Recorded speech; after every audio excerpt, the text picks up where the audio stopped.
여기는 태국의 수도 방콕입니다. 이곳은 화려한 쇼핑몰과 고층 빌딩, 퇴폐적인 밤문화, 그리고 인도에서 바로 이루어지는 음식 장사가 모두 뒤섞인 시끌벅적한 도시입니다. 보통 우리나라 사람들은 이곳에 최대 이틀 정도만 머물다 갑니다. 하지만 만약 이곳으로 영원히 이주해서 태국 여성과 결혼하고 그녀와의 아들을 평범한 태국 학교에 보내며 방콕에서 돈을 벌려고 한다면 어떨까요? 이번 에피소드는 바로 그 이야기를 다룰 예정입니다.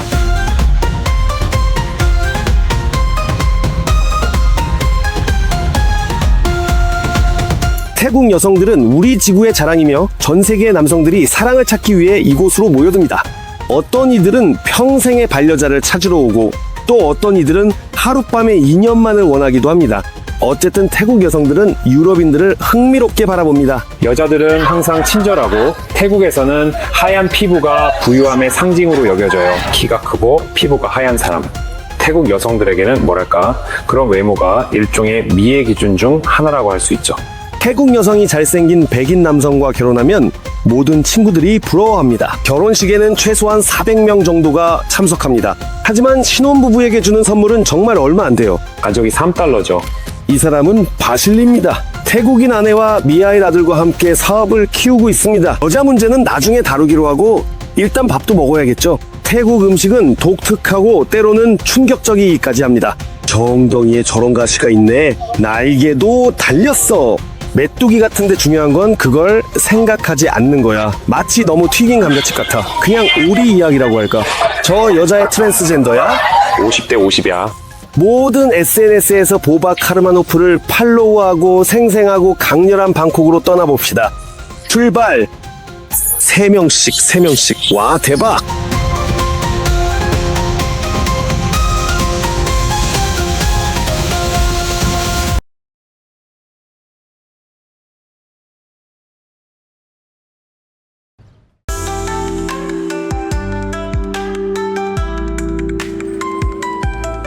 말할 필요도 없겠지만 태국은 그 자체가 거대한 길거리 푸드코트야.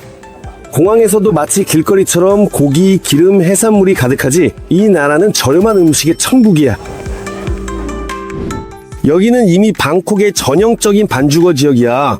거대한 현대식 비즈니스 센터가 있고 그 주변에는 합판으로 지은 평범한 태국인들의 집이 있어. 경비원, 주차요원, 그리고 상인들이 또 다른 근무일을 준비하고 있어.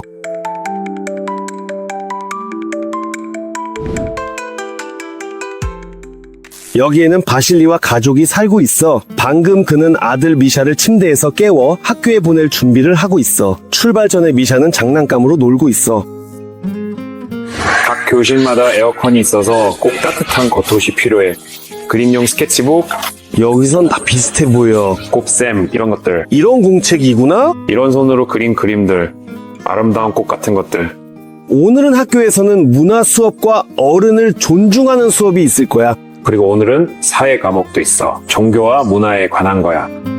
미샤는 2학년인데 태국어와 영어 두 가지 언어로 동시에 공부하고 있어. 러시아어는 하지 않아.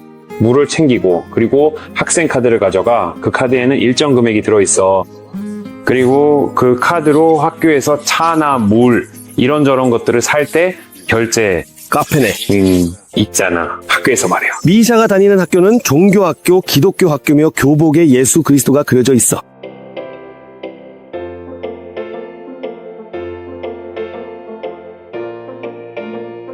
우리 셋이서 한 대의 오토바이를 타고 학교에 간다. 방콕에서는 이게 완전히 정상이다. 옆에선 의사나 선생님들도 오토바이를 타고 출근한다. 엔지니어나 건설 노동자들은 아예 트럭 짐칸에 타서 바나나를 먹으며 간다.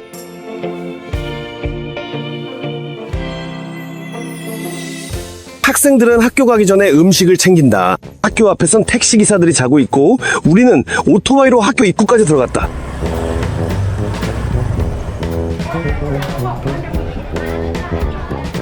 여기에는 행동 지침을 담은 기독교 포스터와 교장실에 성모 마리아 동상이 있다. 교장 선생님은 시간을 아끼며 미하일에게 올바른 성어 긋는 법을 가르쳐준다. 몇몇 순간에는 명상과 정중하고 공손하게 선생님께 인사하는 법에 시간을 할애한다. 수업 전에 학생들은 줄 서고 교가를 부른다.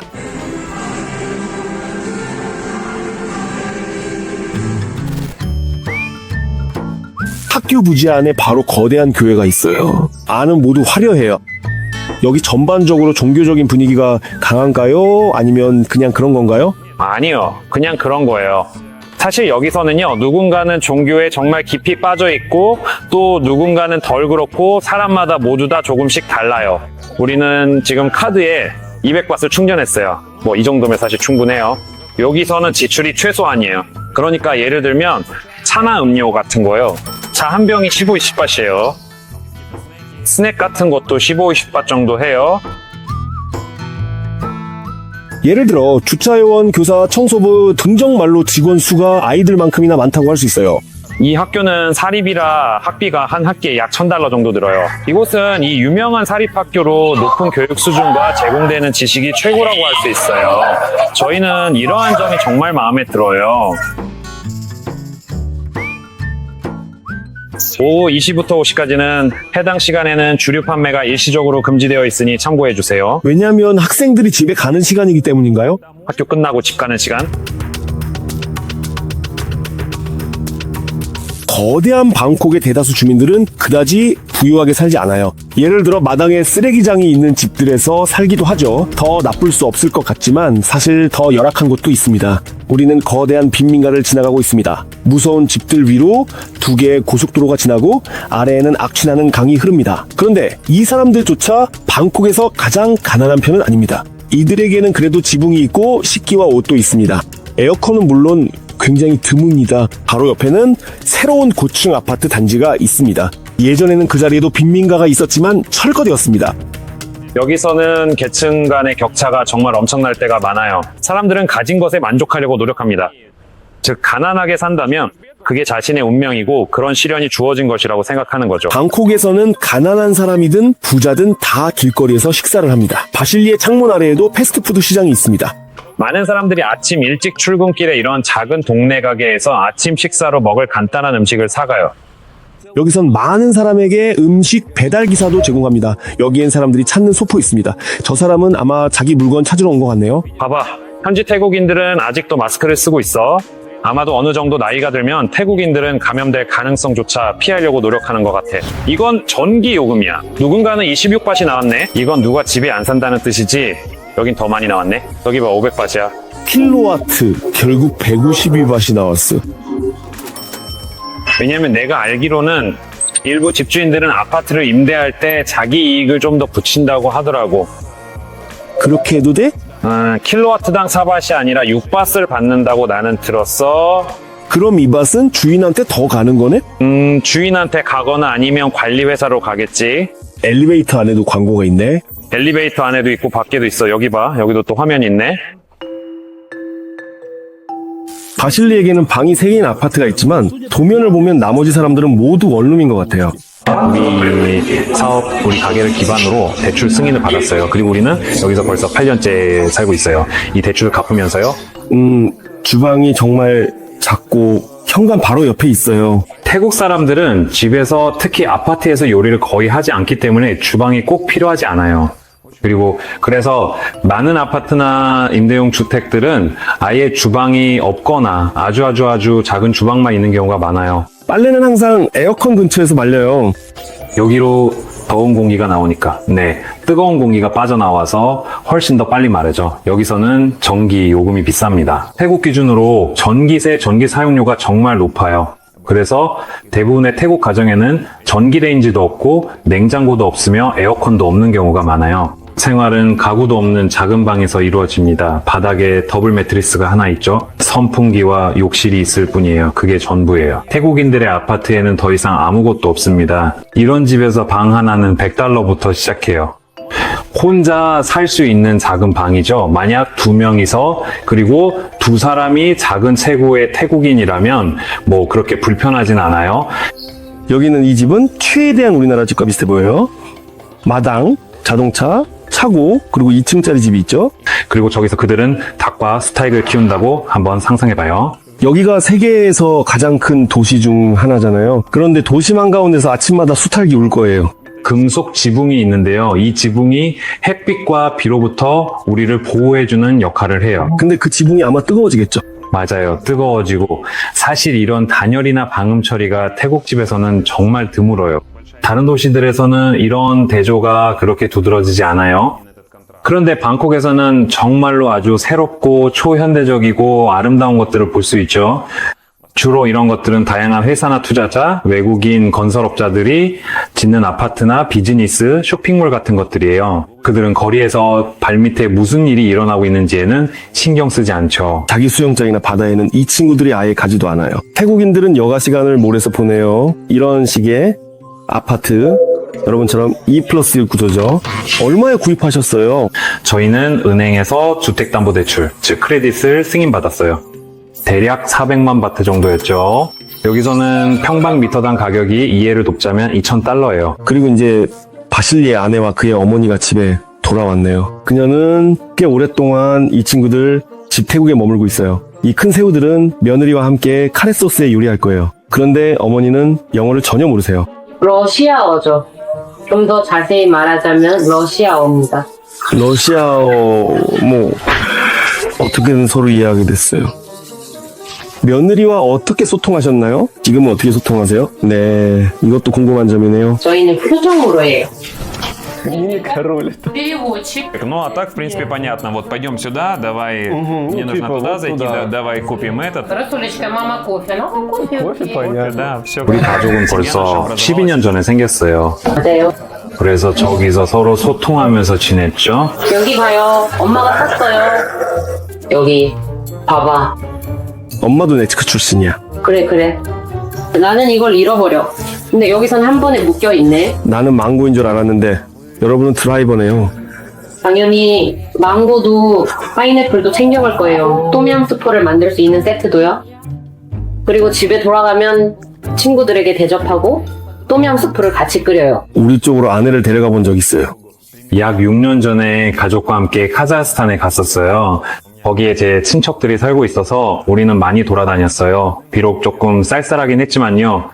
그러니까 우리 알죠? 태국 사람들한테는 그게 좀 추운 거예요. 알다시피 제 태국 가족에게는 정말 특별한 경험이었어요. 정말 알죠? 큰 감탄이었죠. 놀랐던 건 알죠? 넓은 대로와 여러 거리 그리고 집들이었어요. 그리고 또 알죠? 소련 시절에 지어진 건물들도 있었어요. 그러니까 뭔가 크고 예를 들면 문화의 집이나 아주 웅장하고 거대한 건물 같은 것들이요. 이런 건물들과 구조물들 옆을 지나가다 보면 자신이 작은 벌레 같아요. 빈민가가 없다는 점. 맞아요. 방콕은 사실 불편한 도시예요. 알마티는 정말 살기 좋은 도시라고 말할 수 있어요. 모든 아파트 단지마다 아이들을 위한 작은 공간이 있어요. 방콕과 비교하면 여긴 그런 어린이 놀이터가 하나도 없어요. 길을 건널 때마다 모든 차량이 멈추고 항상 사람들이 길을 양보해줘요. 즉 보행자에 대한 이런 존중이 있다는 거죠. 사실 여기서는 심지어 횡단보도에서도 양보를 안 해줘요. 저희의 주된 사업은 안경을 판매하는 일이에요. 안경 그리고 광학 제품이죠. 아내가 사실상 우리 회사의 대표이자 사장입니다. 저는 일종의 투자자 역할을 하고 있어요. 가끔은 바로 이런 업무적인 관계에서 서로 오해가 생기는 순간들이 있죠. 우리의 근무 일정을 어떻게 짜야 할지 같은 문제요. 집안일이나 아들 교육에 대해서는 서로 다른 문화적 배경 때문에 의견이 다르기도 한가요? 네. 그렇지만 사실 우리가 원하는 것이 무엇인지에 대해서는 서로 어느 정도 이해가 있다고 생각해요. 해결할 수 없는 문제나 논쟁은 전혀 없어요. 가장 중요한 것은 자신의 입장을 설명하고 가족 안에서 어떤 공통된 결론을 찾는 거죠. 바실리는 이 동네에서 유일한 백인이에요. 여기서는 러시아어를 쓰는 사람을 만나는 것도 힘들고 심지어 영어를 하는 사람도 거의 없어요. 대부분 내가 교류하는 사람들은 주로 상인이나 판매원, 그리고 가장 자주 만나는 사람들이 바로 택시 기사들이에요. 그리고 이 사람들은 영어를 전혀 못해요. Это типа такой уголочек для духов. Жена заведует этой темой или ты тоже разбираешься? В основном, конечно, жена. 물론 아내가 해요. 저도 몇몇 조각상 같은 것들 마음에 드는 건 다 사서 여기다 두곤 해요. 아내가 요리를 자주 하진 않아요. 대체로 아침 식사, 가끔 저녁도 준비한다고 말할 수 있겠네요. 점심시간이나 저녁에는 주로 길거리 음식이나 가게에서 뭔가를 사서 먹어요. 기본적으로 다 신선하고 먹을만해요. 지금까지 아무런 문제도 없었어요. 소스 같은 건 아내가 직접 만들어요. 주로 종종 고기나 새우가 들어간 볶음밥이 많아요. 여기에는 해산물, 얼음, 그리고 냉동된 야채 같은 것들이 있어요. 신선한 해산물은 사람들이 보통 시장에서 직접 사요. 시장들은 도로를 따라 위치해 있어요. 스쿠터나 자전거를 타고 바로 장을 볼 수 있어요. 우리는 오토바이를 길가에 그냥 세워둬요. 여기선 오토바이 도난 안 된대요. 안전벨트는 착용되지. 지나가는 툭툭이 바퀴 바로 밑에 새우, 오징어, 훈제 오리들이 있어요. 보기에는 좀 무섭네요. 오리 이야기네요. 과일이 더 보기 정말 좋아 보여요. 이건 잭프루트입니다. 잭프루트구나. 빵나무 열매예요. 맞아요, 맞아요. 하나 집어가요. 그냥 하나 먹어보라고 하네요. 길가에서 조리된 음식이 보기에는 별로 특별해 보이지 않지만 사실 전부 다 신선하고 오늘 바로 만든 것들이에요. 길거리 음식을 먹고 식중독에 걸릴 확률은 정말 낮아요. 너는 이런 거 먹고 배탈 난 적 없어? 부처님 감사합니다. 문제 없음. 좀 무섭게 생겼네. 진짜 뱀 같은 건가? 아니면 이것도 작은 장어야? 작은 장어도 있습니다. 지금 내게 가져다주는 생선들도 다 인근 지방에서 온 거야. 동화에 나올 것 같은 개구리네. 정말 일부러 이렇게 통통하게 키우는 거야? 나중에 바비큐 같은 데 쓰려고 일부러 살을 찌우는 거야. 이런 곳에서는 외국인을 볼 수 없지만 실제로 대부분의 태국인들은 길거리에서만 식재료를 사 마치 모두가 서로에게 스트리트 푸드를 파는 것 같아. 저기 여자들 봐. 항상 친절하잖아. 그리고 태국에서는 하얀 피부가 부와 풍요, 아름다움의 상징으로 여겨져. 그래, 항상 미소를 짓지. 노란빛이 도는구나. 우와, 이건 닭 안에서 막 형성되고 있는 알이네. 집니다. 여긴 플라밍고 알인 것 같은데 분홍색 달걀이네. 이게 도대체 뭐지? 내가 알기로는 이 달걀을 땅에 잠시 묻어둔대. 그러면 생달걀이 땅속에서 숙성되는 거지. 이런 바구니는 쌀을 위한 거야. 냄비에 물을 붓고 그 위에 올려놓지. 물이 끓으면 쌀에 찜기에 쪄지는 거야. 이것도 바나나 잎에 쌓여 있는데 여러 가지 찹쌀밥이야.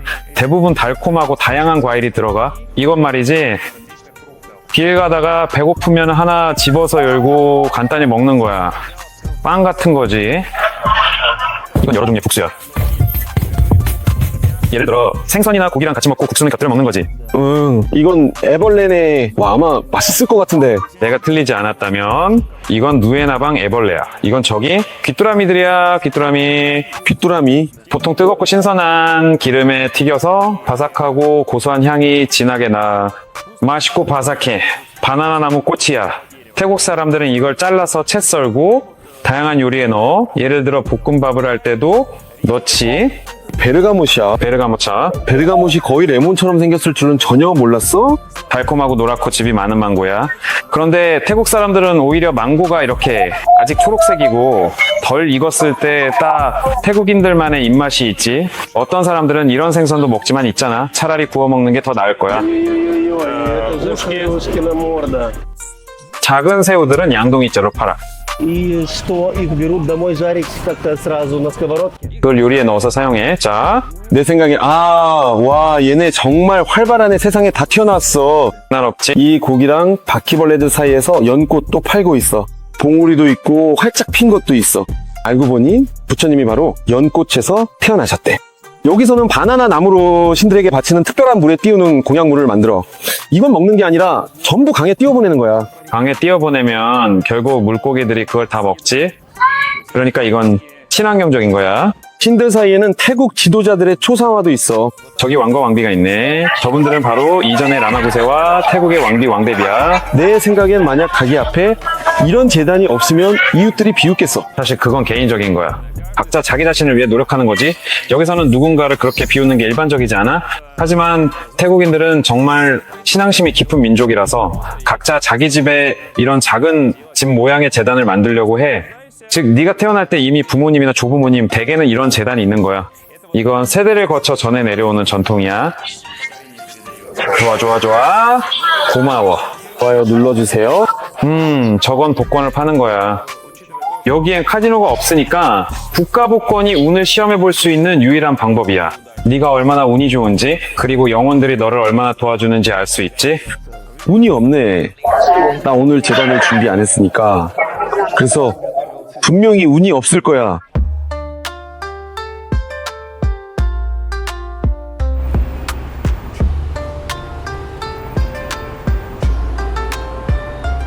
바실리와 그의 친절한 아내도 장사를 하고 있어서 우리는 시장처럼 보이는 활기차고 분주한 거리의 그들 가게 중 하나에 천천히 다가갔습니다. 예, 우리 가게에는 에어컨이 있는데 다른 가게들에는 하나도 없어요. 즉, 우리 안경점에는 에어컨이 있지만 다른 가게들은 선풍기만 있죠. 머리 위에는 전선이 거미줄처럼 얽혀 있습니다. 전선이 너무 많아서 다람쥐나 다른 숲속 동물들이 그 안에 살 정도입니다.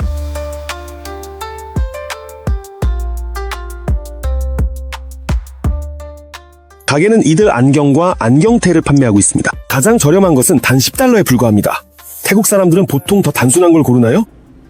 네, 그러니까 지역에 따라 다르죠.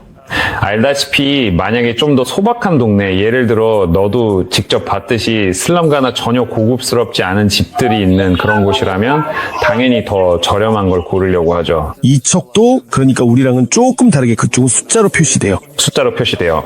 이 친구는 우리 직원이에요. 여기요. 안녕. 히히, 고객들은 어디 있어요? 오늘은 없어요. 근처에서 꽃을 팔고 있네요. 그들은 무슨 색깔을 가지고 있나요? 이건 얼마예요? 시로이! 잠깐만. 400바트요. 태국 사람들은 남자가 여자에게 꽃을 선물하는 문화가 없어요. 네. 혹시 아내분과는 어떻게 처음 알게 되셨나요? 아마도 동화 같은 이야기일 거예요. Спустя год, когда я жил здесь, в Бангкоке, зашел я как-то после работы в магазин проверить 들렀어요. 그녀는 그 안경점에서 일종의 매니저 역할을 하고 있었죠. 그리고 그녀가 영어를 제일 잘해서 직접 제 눈에 콘택트 렌즈를 껴줬어요. 그 순간 시야가 또렷해지면서 그녀도 선명하게 보였고 한마디로 그녀의 아름다움에 시선이 꽂혔죠. 처음 또렷이 본 사람 그녀였고 그때 반했죠. 네, 맞아요. 다음 날인가 아니면 그 다음이었나 저는 꽃다발을 샀어요. 아주 큰 하얀 장미였죠. 지금도 기억나요. 그 꽃다발을 들고 가게에 들어갔죠. 그녀를 데이트에 초대하려고요. 반응했어?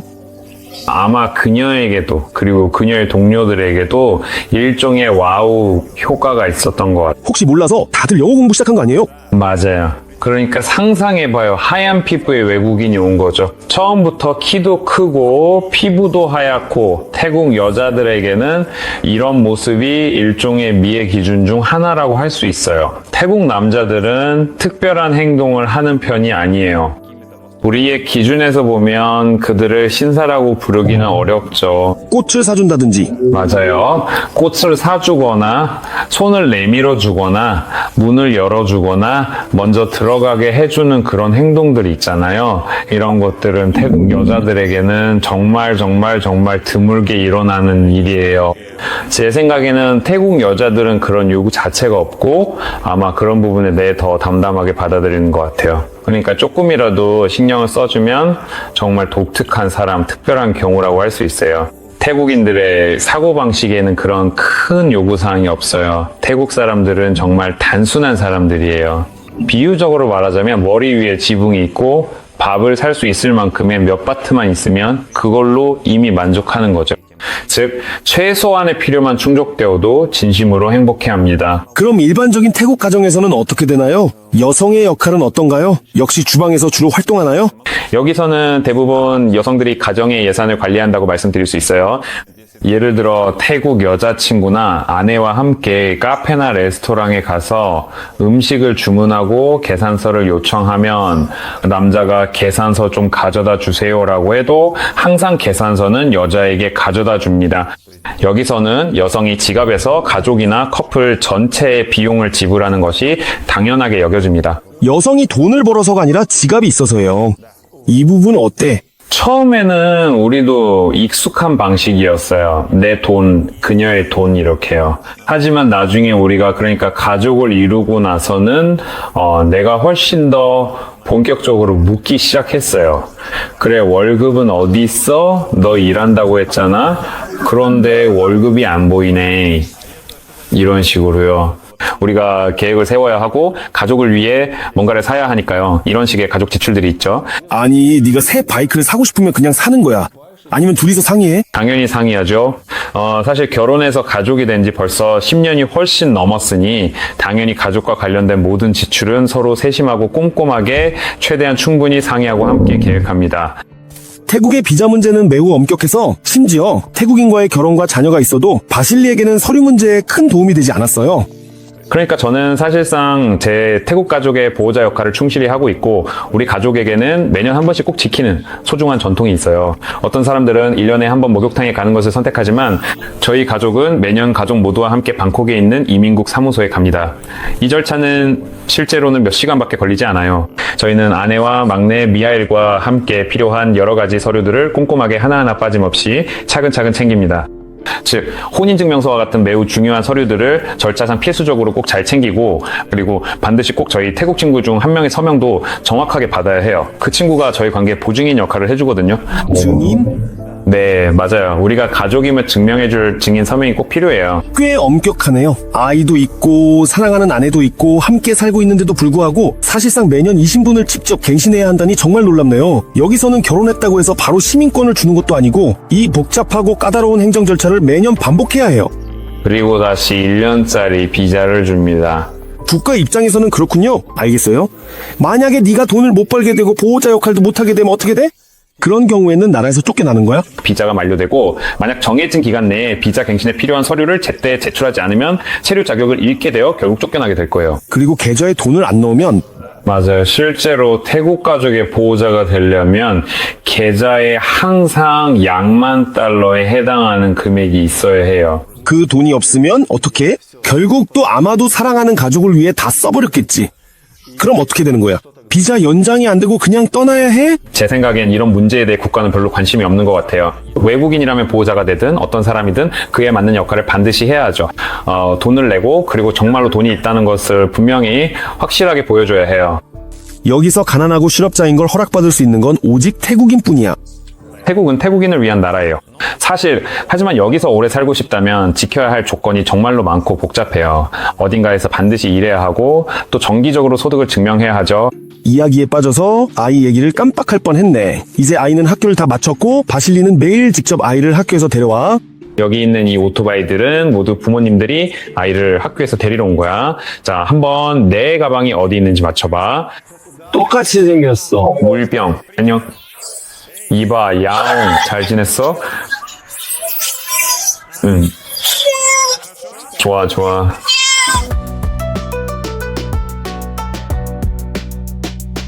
학교에서 집으로 가는 길에 건축 양식이 몇 번이나 바뀐다. 여기에는 다양한 형태의 거대한 마천루들이 있고 왕의 초상화도 걸려있다. 여기는 건물이 좀 더 소박하다. 바로 이 집에서 바실리와 그의 아내가 처음으로 가게를 열었었다. 지금은 여기 마사지 샵이 들어서 있다. 여기 1층에 가게가 있었어. 이 모든 공간이 다 그랬지. 우리는 3층에 살았고 그러니까 자기 가게에서 살았던 거야. 에어컨은 1층에만 있었고 우리는 1년이 넘는 시간 동안 에어컨 없이 바로 이런 환경에서 살았어. 사업적으로는 그래. 처음 6개월은 정말 힘들었지. 가는 길에 오토바이에서 내리지 않고도 간단히 요기를 할 수 있다. 저녁에는 이 사람들이 두 번째 장사를 해. 여기 봐. 여기서 원하는 토핑으로 오믈렛을 만들어 달라고 고를 수 있어. 그러니까 여기서 원하는 야채를 골라서 추가할 수 있고 찰밥도 고를 수 있어. 현미도 있고 흰쌀밥도 있어. 이건 일종의 알지, 또띠아나 빵처럼 곁들여 먹는 거야. 그리고 국수 들어간 국이야.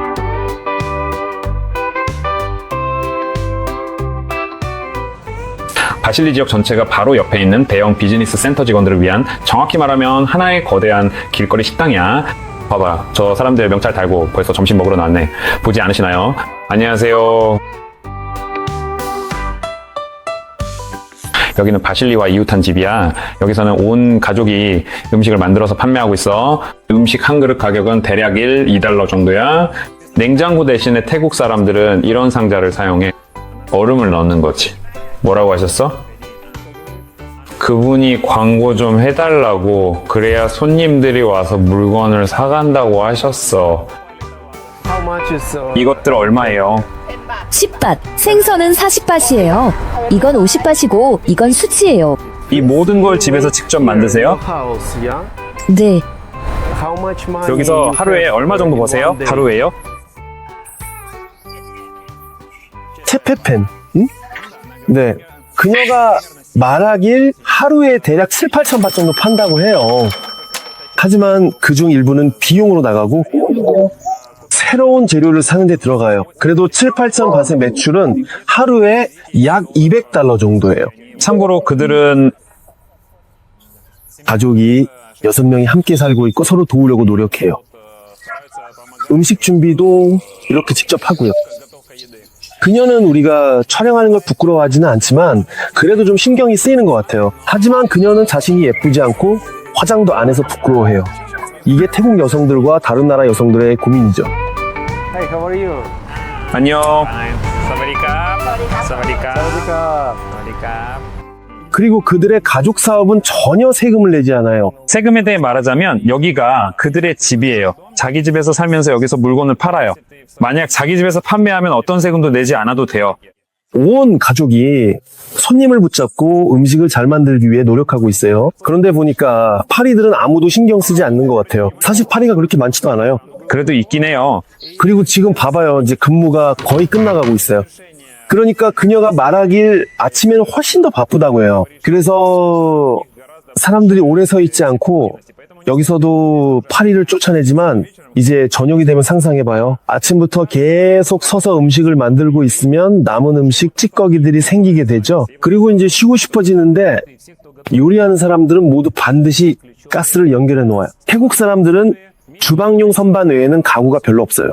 그러니까 정말로 진짜 최소한의 것들만 있고, 그런데 카메라는 있어요. 봐요.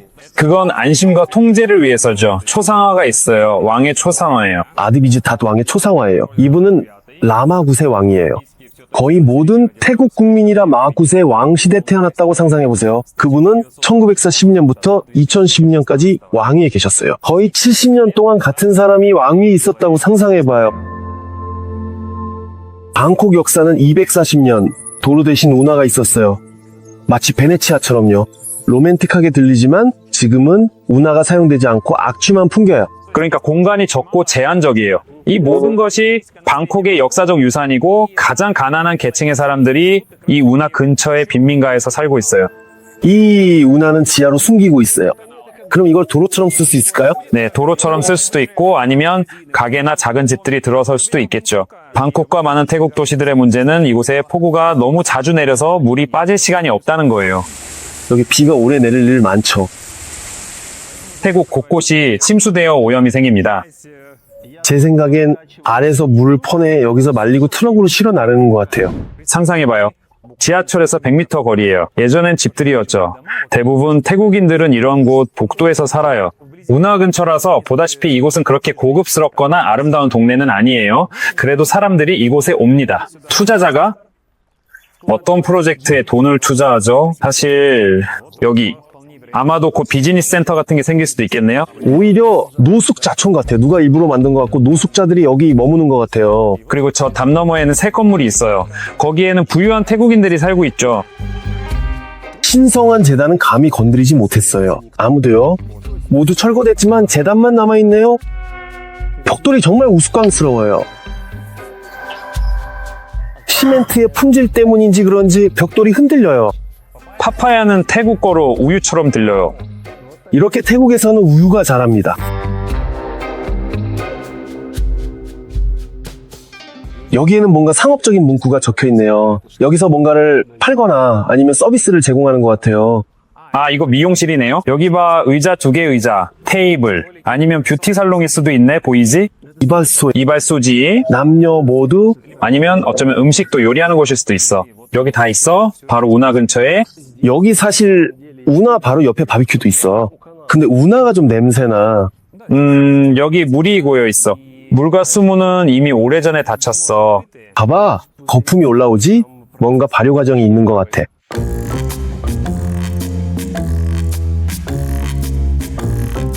이 모든 주방이 그냥 있는 게 아니야. 이게 바로 몇 시간 후에 같은 장소야. 낮에는 여기 아무도 안 사는 것처럼 보였지. 저녁이 되면 봐봐 무슨 일이 벌어지는지. 완전 레스토랑이야. 낮에는 너무 더워서 이 모든 길가가 텅 비어 있었어요. 사실 밤의 방콕은 낮과는 많이 달라요. 거리에는 사람들이 많고 밝아요. 수많은 오토바이들이 닫힌 도로 위를 흐르고 젊은이들은 가장 멋진 슬리퍼를 신고 몰과 나이트 클럽으로 향하죠.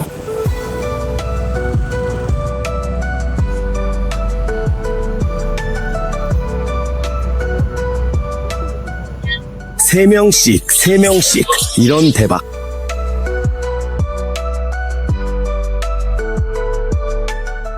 방콕의 도로에서는 별별 걸 다 볼 수 있지만 트럭 안에 해먹이 있는 건 처음 봐요. 왼쪽을 보면 24시간 빛나는 재단이 있고 오른쪽을 보면 유흥업소가 반짝이고 있어요. 강가에서도 마찬가지예요. 고급 고층 빌딩이 있을 수도 있고 현대적인 건 머리 위에 거대한 광고판밖에 없는 허름한 빈민가가 있을 수도 있죠. 그래도 이 사람들은 적어도 전기는 공짜로 쓰네요.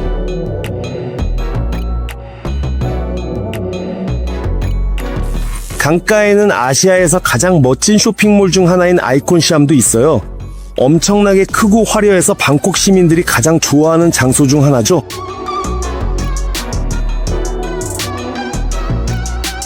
주변에는 분수, 금장식, 고급 부티크들이 가득해요. 강 위로 크루즈보트가 다니고 옥상에서는 태국 사람이라면 누구나 사진을 찍어야죠. 맞은편에 거대한 왕의 초상화가 걸려있는 것도 그냥이 아니에요. 저희도 바실리와 사진을 찍었어요. 불과 30분 전만 해도 시장에서 바퀴벌레를 봤는데 지금은 뭐라고 비교해야 할지 모르겠네요. 여기를 두바이라고 부르고 싶지 않아요. 이곳을 두바이라는 말로 모욕하고 싶지 않거든요.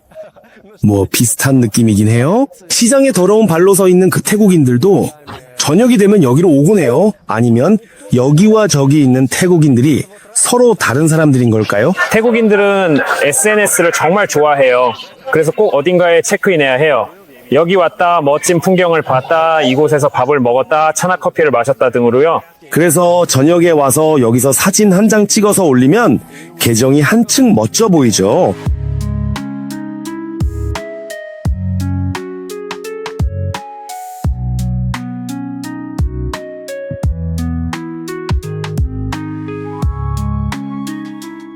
거대한 모래층이 낮을수록 사람들과 더 가까워져요. 가장 아래층에는 일반 시장 거리 같은 곳이 있는데 더 깨끗하고 밝고 비싸다는 점만 달라요. 예를 들어 여기서는 두리안과 망고가 거리보다 5배 비싸요. 거리에서는 망고가 50바시거나 더 저렴해요. 킬로그램당 50밭. 그런데 여기서는 한 개 100밭이에요. 그래도 이곳만의 독특한 분위기는 여전해요. 아시아 특유의 상상력이 제대로 발휘되고 있어요.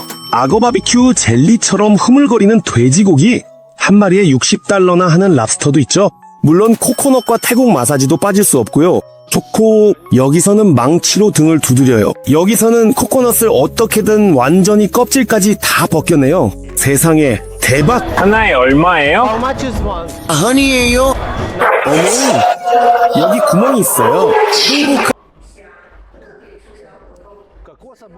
코코넛은 평범하지만 그 남자가 껍질을 정성스럽게 벗겨낸 사실 자체가 얼마나 오래 걸렸는지는 모르겠지만 내가 했으면 하루 종일 걸렸을 거예요. 그렇게까지 정성을 들였다는 사실만으로도 이 제품이 뭔가 더 흥미롭게 느껴져요. 이제 평범하지만 덜 행복하지 않은 보통 사람들을 위한 장터로 가볼게요. 다른 사람들처럼 우리도 바로 시장 통로에 주차해요.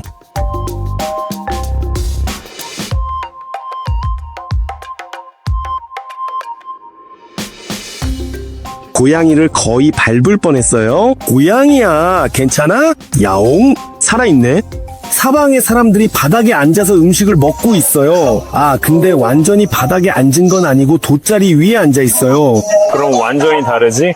봐봐, 이 얇은 매트 있잖아. 주방도 인도 위에 자리 잡았어요. 그리고 매일 저녁마다 주방이 생겨나요. 낮에는 사실 이 주방이 없어요. 여기서는 바로 운동장 위에서 음식을 먹어요. 이렇게 저렴한 음식이 많은데 안 먹을 수가 없죠. 이 예쁜 아가씨는 초밥을 한 개에 5바씩 담고 있어요. 모래에서 60밭 하던 그 꼬치가 여기선 겨우 10밭이에요. 여자의 트랜스젠더야. 50-50이야. 음식 먹을 테이블은 없어. 대신 테이블에서 복권을 해. 어쨌든 정말로 무려 600만 바트가 걸려 있거든. 복권 기계를 돌려봐. 우린 동전까지 다 써버렸어. 미안해 형. 지금은 박람회에 이 지역 사람들이 다 모였어. 이분이 미샤의 학교 선생님이야. 선생님 봐요. 미샤랑 똑같은 교복이죠. 사이드시아, MKN 녹차 이 잘가. 이 멋진 로봇이 코카콜라를 시키고 파이프는 바비큐 연기를 빨아들여. 아이들은 작은 염소, 돼지, 토끼에게서 떨어질 줄 모르고 어른들은 가짜 브랜드의 저렴한 옷을 고르고 있어. 이거 가짜야 진짜야? 아니 당연히 정품이지. 와 정말 새 청바지야. 한 벌에 150이면 이건 진짜 가짜가 아니네.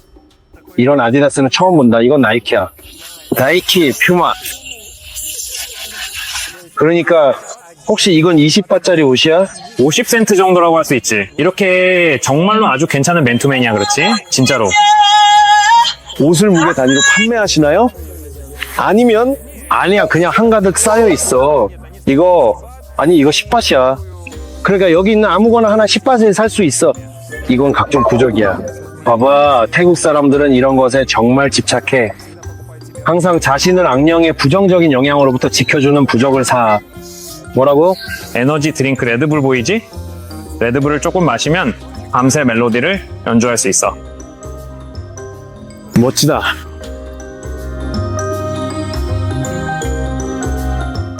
또 다른 재미는 낚시랑 허브로 만든 치료용 흡입제야.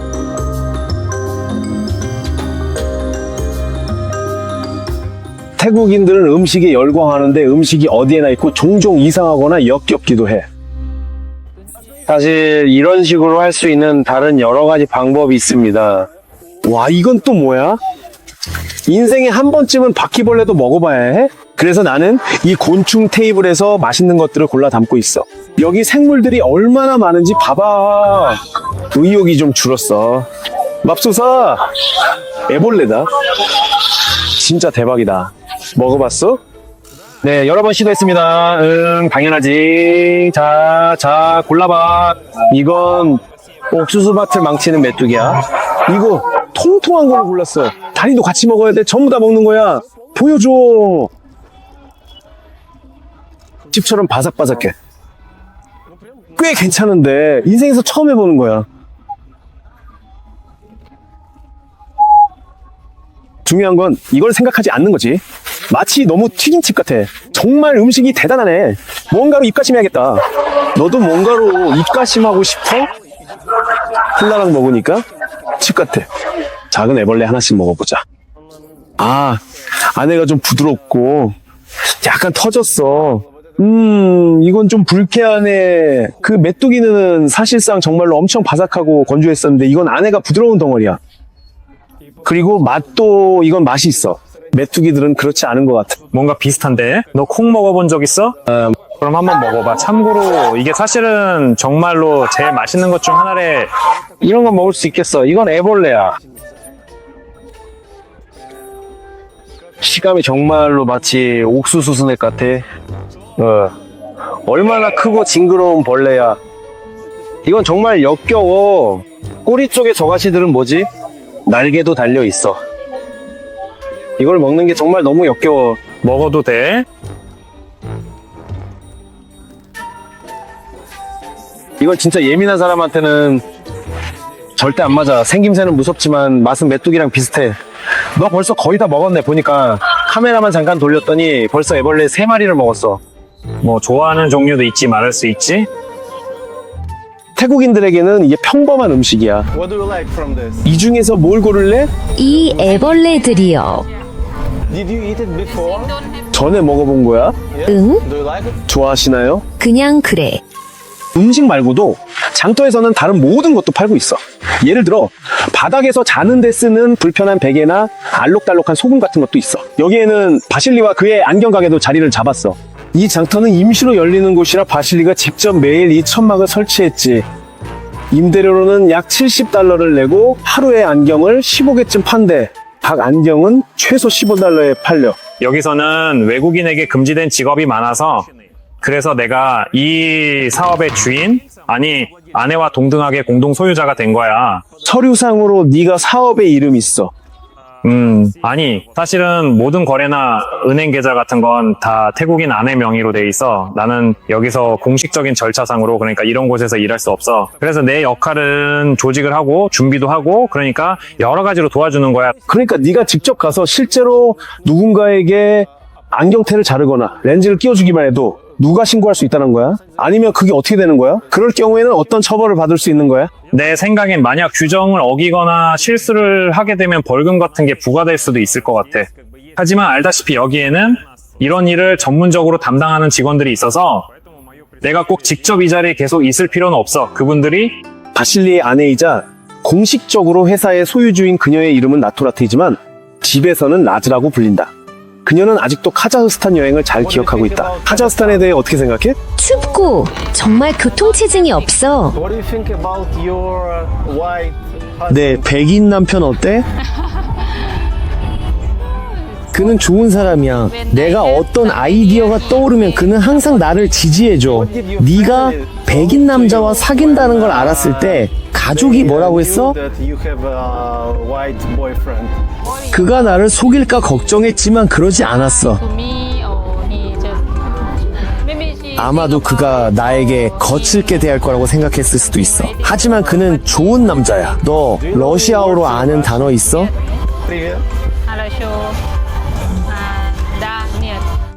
비즈니스 경쟁이 치열하고 나토라스는 일이 많아. 공부 마친 후 일본 갈 수도 있었지만 남았어. 대졸 때 좋은 직장 가졌어. 회사에서 매니저까지 승진하고 높은 연봉을 받았어.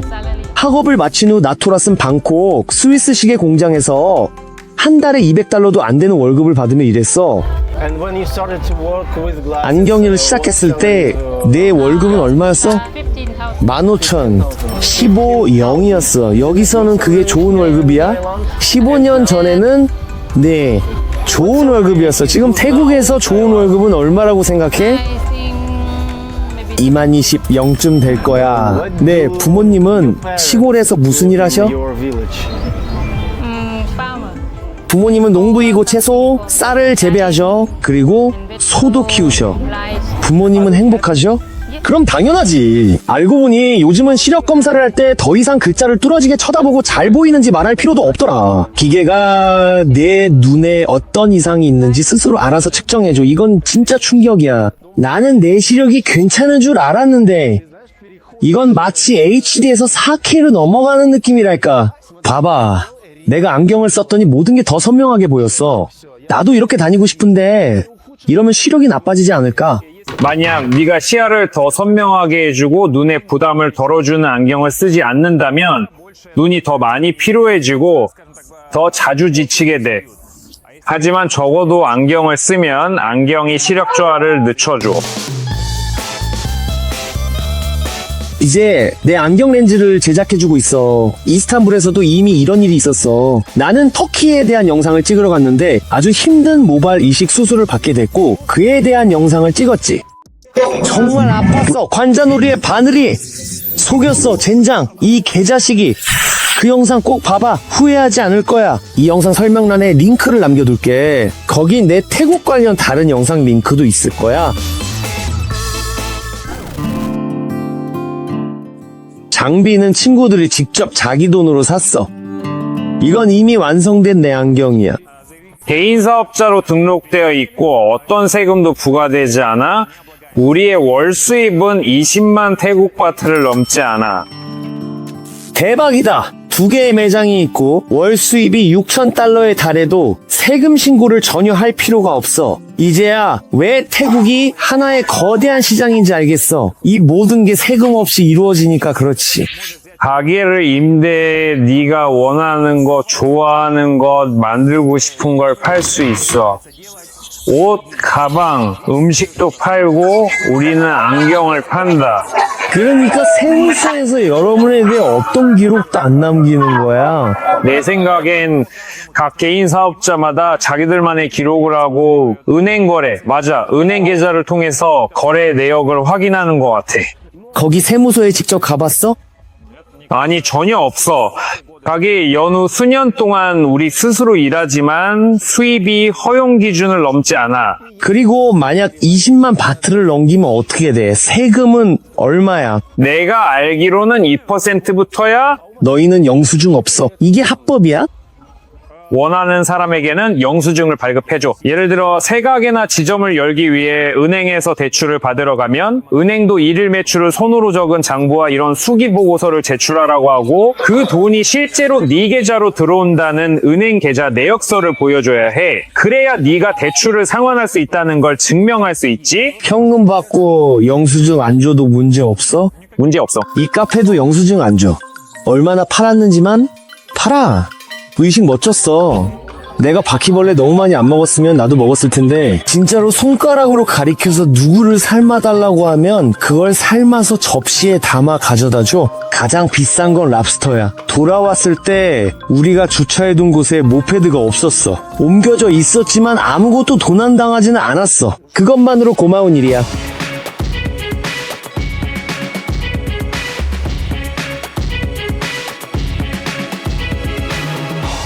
값싼 사창가를 지나고 시끄러운 밤거리를 따라 우리는 집으로 향합니다. 밤에도 너무 더워서 버스의 모든 문이 열려 있습니다. 태국은 자동차를 직접 생산합니다. 저는 계속해서 처음 보는 자동차들을 마주칩니다. 이건 토요타 같은 게 아니라 진짜 태국에서 만들어진 바로 태국산 자동차입니다. 그리고 더 중요한 것은 이 기차는 전기 기관차라는 점입니다. 오라굿카, 오라굿케입니다. 자전거 도로도 있지만 그 위에는 오토바이만 가득합니다. 이 운하는 한때 지금보다 4배 넓었지만 도로가 생기며 좁아졌습니다. 방콕의 평온한 밤을 빌고 싶지만 이곳의 밤은 결코 조용하지 않습니다.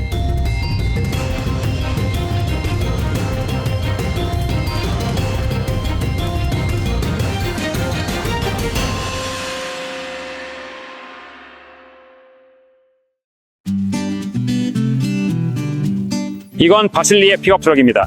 오직 화물 운송에만 사용됩니다. Вот наша рабочая лошадка. 빠른 이동은 오직 오토바이로만 가능합니다. 좀 밀치고 갔어요. 잘 들어갔고 아무도 건드리지 않았고 다 괜찮아요.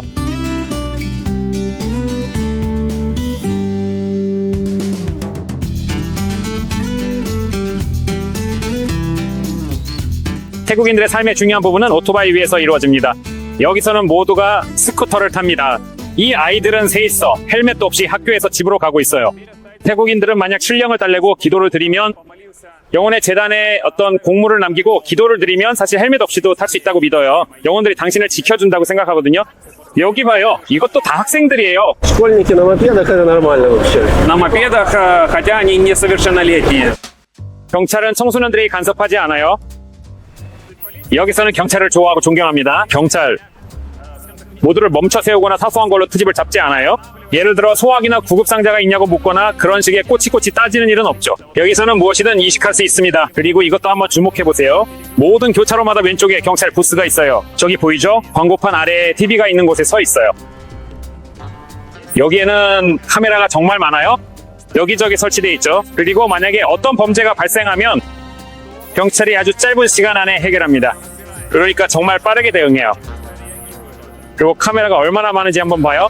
저기 봐요. 저쪽도, 이쪽도. 저쪽 반대편도요. 그래서 지금 조금 옆으로 움직인 거예요? 아니요. 혹시 누가 길을 건널까봐 옆으로 움직였어요. 태국인들은 운전을 좀 공격적으로 해요. 하지만 바실리는 이 모든 세월 동안 한 번도 싸움을 본 적이 없어요. 최근에 올해 처음으로 경찰이 그를 멈췄어요. 아시죠? 긍정적인 사람들이죠? 왜 멈췄던 거예요? 여기 경찰은 주기적으로 단속을 해요. 이런 식으로. 그러니까 일종의 검문이라고 할 수 있죠. 지나가는 모든 차를 그냥 무작위로 도로에서 다 세워요. 그리고 거기서 운전면허증을 보여달라고 해요. 우리 그냥 지나갈까? 경험 있지? 봐요. 얼마나 이득인지. 도로는 4차선으로 지어졌는데 차들 사이로 오토바이가 3줄이나 다녀요. 결국 4차선 값에 7차선 도로가 된 셈이죠. 뭐 아침 8시치고는 그렇게 큰 교통체증은 아니네요. 오토바이가 정말 구해줘요. 여기 경찰은 보다시피 아예 없어요. 아무도 단속하지 않아요. 저 남자는 역주행하고 있네요. 반대차선 문제 없음. 아무 일도 없어요. 그러니까 그는 손짓으로 자기를 지나가게 해줘서 고맙다는 의미의 표시를 했어요. 감사합니다. 논리로 받아들여지는 것 같아요. 내가 그의 손짓 칭찬했으니까요. 그리고 모두가 이걸 미소로 받아들여요. 하지만 문제는 없어요. 그러니까 다음번에는 너도 똑같은 경로로 가야 할 거야. 어딘가를 줄이고 어딘가를 다듬으세요. 그러니까 제 시간에 도착할 수 있으니까. 자주 보면 모두가 규칙을 어겨. 누군가는 빨간불에 달릴 수도 있고 경찰도 단속하지 않아. 모든 교통이 계속 흐르도록 하기 위해서죠. 즉 도로에서 조금이라도 지체나 정체가 생기면 엄청난 교통체증과 정체가 발생해요. 운전자들이 스스로 알아서 처리해요. 다 자율적으로 조절되는 거죠. 누굴 먼저 보내야 할지 다 알고 있어요.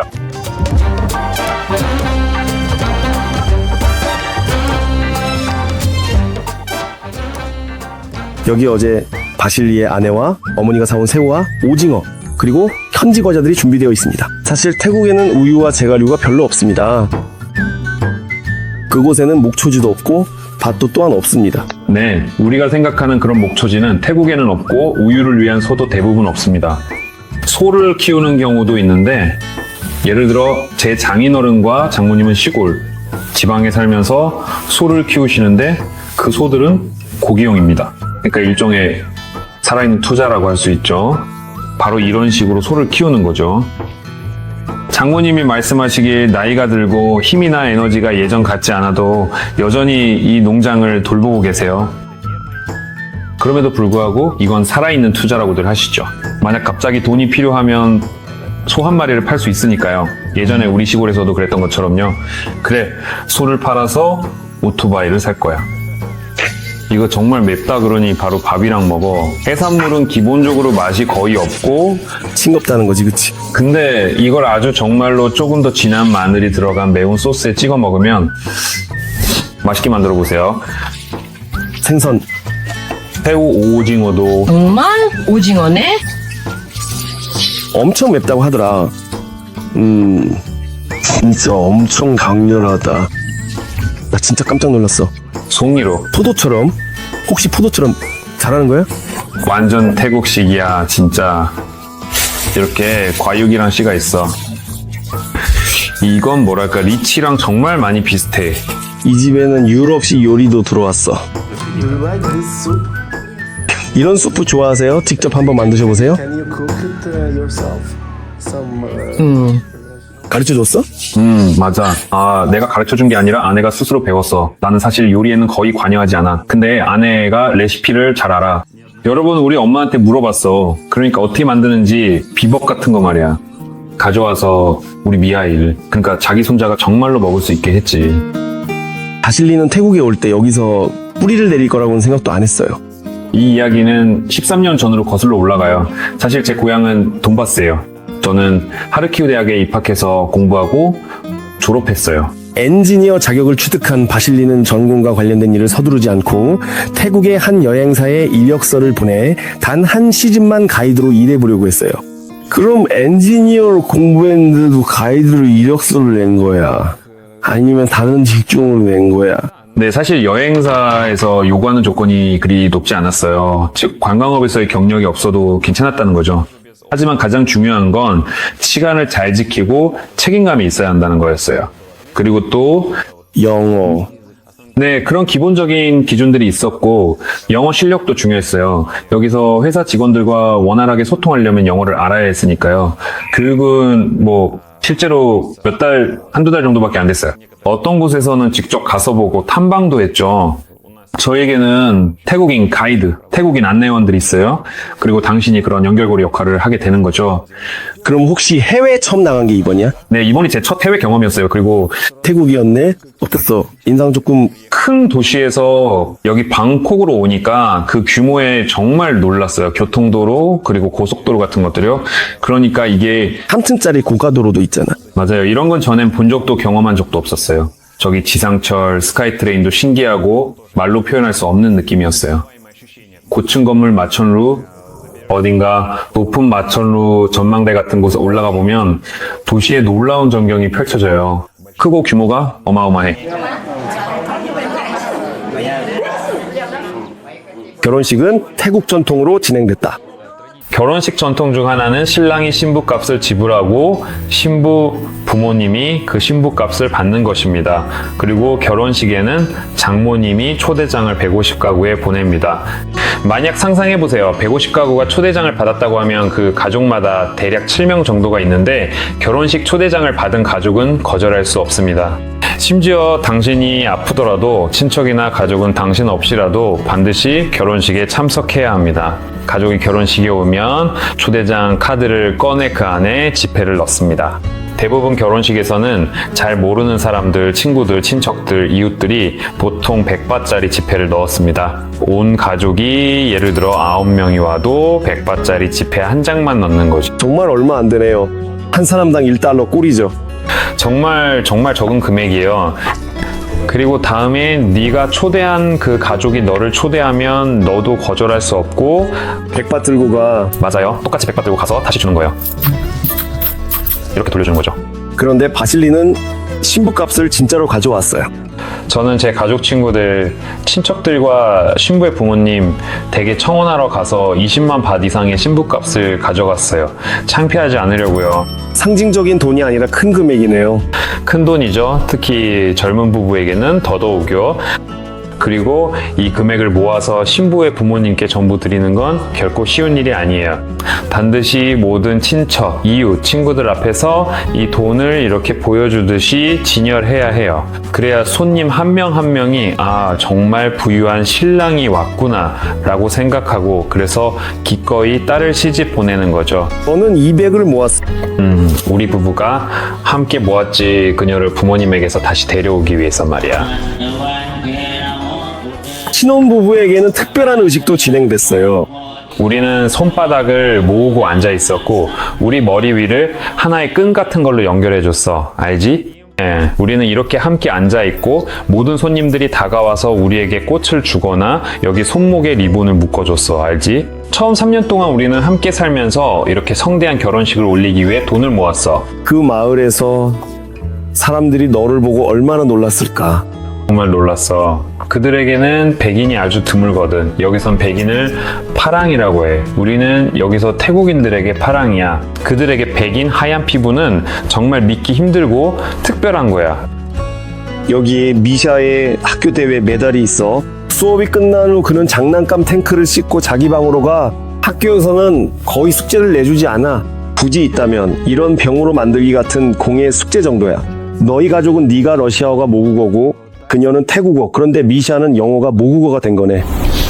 맞아. 우리가 처음 만났을 때 그녀의 기본적인 영어 실력과 내 기본적인 영어 실력이 서로 소통하는 데 도움이 됐어. 내 생각엔 내 사람을 만났을 때는 어떤 생각이나 관점 같은 거에서도 서로 통하는 부분이 생기는 것 같아. 그럼 아이와는 영어로 소통하는 거네. 그래서 너희 영어 실력이 그 덕분에 늘고 있는 거야?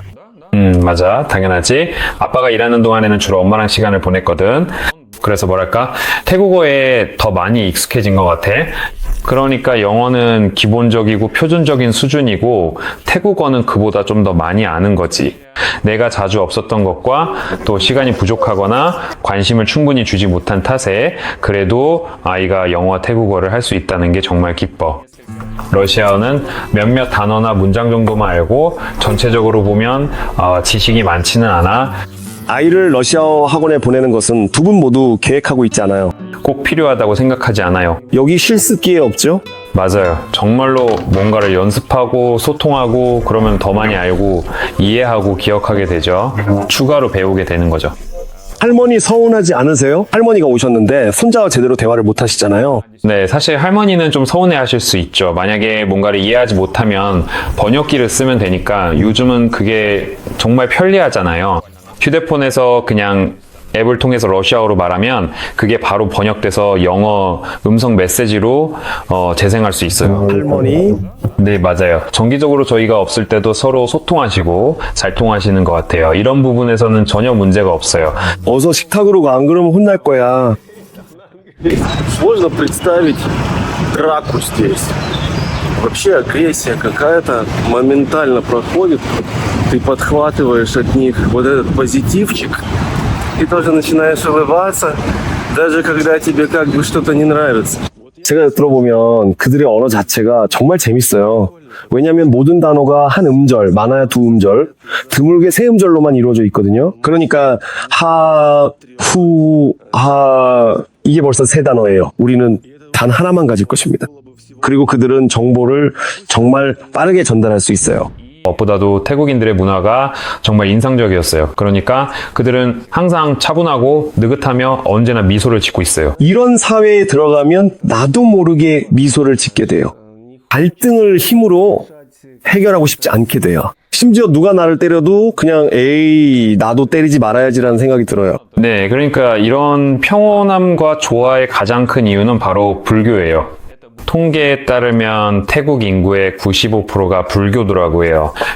하지만 태국인들도 마음에 들지 않는 일이 있으면 그냥 참지만은 않아요. 즉, 그들은 자신의 불만을 분명히 표현하죠. 어떤 일이 마음에 들지 않거나 예를 들어 그들의 개인 공간을 침범하거나 방해를 주면 그들은 반드시 그 사실을 당신에게 말할 거예요. 같은 불교적 이유로 이곳엔 범죄가 거의 없어요. 즉 태국인들은 모든 악행에 대해 영원히 지옥에 가서 반드시 벌을 받는다고 정말로 진심으로 믿고 있습니다. 그리고 두 번째 중요한 이유는 바로 CCTV입니다. 태국인들에게 왕은 종종 가족보다 더 중요해요. 많은 태국인들은 당신 가족의 생일이 언제인지도 모르고 그게 정상으로 여겨집니다. 즉 태국인들은 생일 자체를 따로 기념하지 않아요. 그건 중요하지 않아요. 정말 중요하지 않아요. 뭐가 중요하죠? 어떤 명절이죠? 정신적인 명절이나 불교 관련 명절인가요? 모두가 현 국왕이 언제 태어났는지, 전임 국왕이 무슨 요일에 태어났는지는 다 알고 있어요. 그리고 왕비 어머니도요. 그러니까 이런 국가의 주요 인물들의 기념일, 명예로운 날들, 그리고 다양한 불교 명절들이 중요한 거죠. 사실 태국인들은 정말 청결을 정말로 중요하게 생각해요. 정말로요. 하루에도 여러 번이나 샤워를 할 정도로요. 저는 이제 이런 파리나 비위생 그리고 기타 더러운 것들에 전혀 신경 쓰지 않게 됐어요. 저는 개가 마신 웅덩이의 물도 마실 수 있고 아무 일도 없을 거예요. 이 모든 게 그냥 우연히 그렇게 된 거죠. 그리고 지금 저는 항생제 복용 중이에요. 어떤 병균도 제 안에서 살아남지 못할 거예요. 이런 약봉지를 항상 들고 다녀요. 이렇게 용감한 이주 이야기도 있는 거죠. 지구 반대편으로요. 여러분에게 이주를 강요하는 건 아니지만 여행을 하면서 어떤 병을 가져올까 두려워하지 않는 건 정말 멋진 일이라고 생각해요. 일주일 후에는 다른 나라에서 뭔가를 가져와 볼 생각이에요. 그럼 안녕.